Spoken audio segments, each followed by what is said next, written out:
This is Mark Scheinbaum at Miami International Airport. Behind me is an Eastern Airlines jet. And in addition to the tragic hijackings in Munich this weekend, again in the United States, there's been a death related to a hijacking. An Eastern Airlines 727, one ticket agent in Houston, Texas is dead. Another agent is wounded. And it is believed that 4 armed men hijacked the flight from Houston to Syracuse to Havana, Cuba. It turns out that just at a time when Eastern Airlines was hoping that they might not be chosen for another hijacking, when we have spent 2 or 3 months without hijackings here in Miami, once again a plane load of commercial passengers has been diverted to Cuba, and there has been a fatality involved. Whether Fidel Castro will break precedent and this time return the hijackers, we don't know. This is Mark Scheinbaum at Miami International Airport.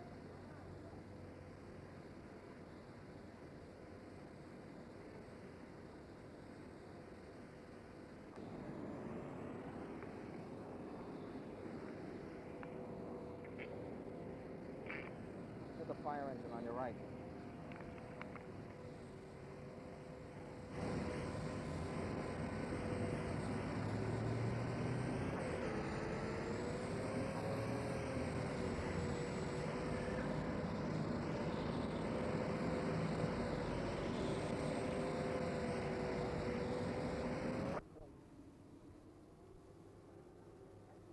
This is Mark Scheinbaum at Miami International Airport. We're in the control tower for Eastern Airlines here in Miami, and I'm chatting with James Ashlack, Director of Public Relations for Eastern, and the man who through many, many years here has been the spokesman during these hijackings. Jim, can you tell us to the best of your knowledge what transpired this weekend on this Houston to Syracuse leg? Well, the reports are quite sketchy at this point, but evidently these armed gunmen did get on the ship just as it was, as we might say, being buttoned up. We're not sure, without witnesses, just what happened to the gate agent who was killed. But apparently he was killed at some point while they were going aboard. And one of our ramp servicemen who had come to investigate it, Wyatt Wilkinson, as he approached the aircraft, he also was shot. There were no eyewitnesses at that point, and we're still just really trying to unravel exactly what did happen at that time. Jim, the crew is remaining relatively silent on what happened. Do they really know what transpired? Are they trying to piece it all together now, or what? I don't think the crew could have much idea of what happened on the ground at that time. As far as what happened in the air, I think the main thing we want to do is just to avoid giving too much information that might aid someone who has similar intentions in the future. Eastern Airlines has been in the forefront of trying to prevent these hijackings and institute security measures. Do you think that this is just a completely isolated case after many months now of very, very tight security, or are we going back to a trend in hijackings with the Munich hijacking this weekend, Lufthansa? What do you think? Well, we have, really brought the situation to a much less frequent hijacking frequency than we had before. At one time, Eastern was getting hit about 1 in every 3 times. Our ratio now is more like 1 in 30. I think that this is without question an exceptional incident. This was a very early morning situation. The agent was there alone, and for all we can tell, this group just literally almost shot their way aboard that airplane. I know you've been standing by through the hijacking, through the trip to Cuba and back to Miami today.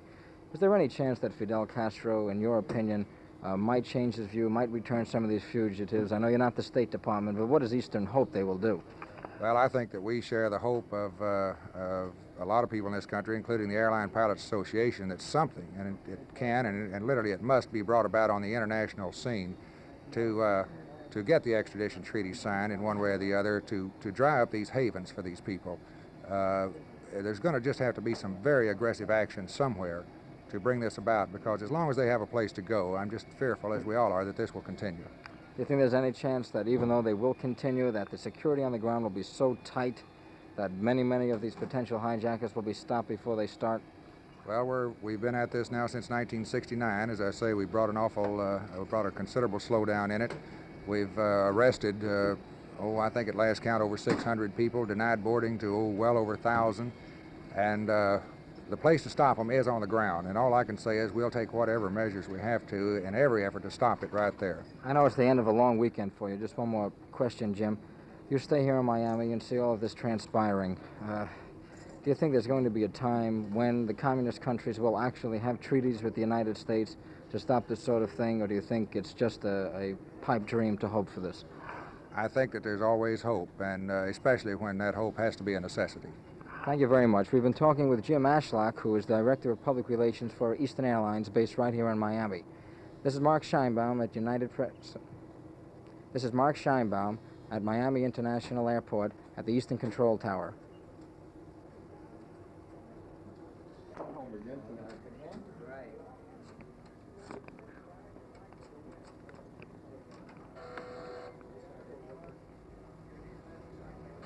Okay, Will, let's move over to the left at the board for a second. Okay.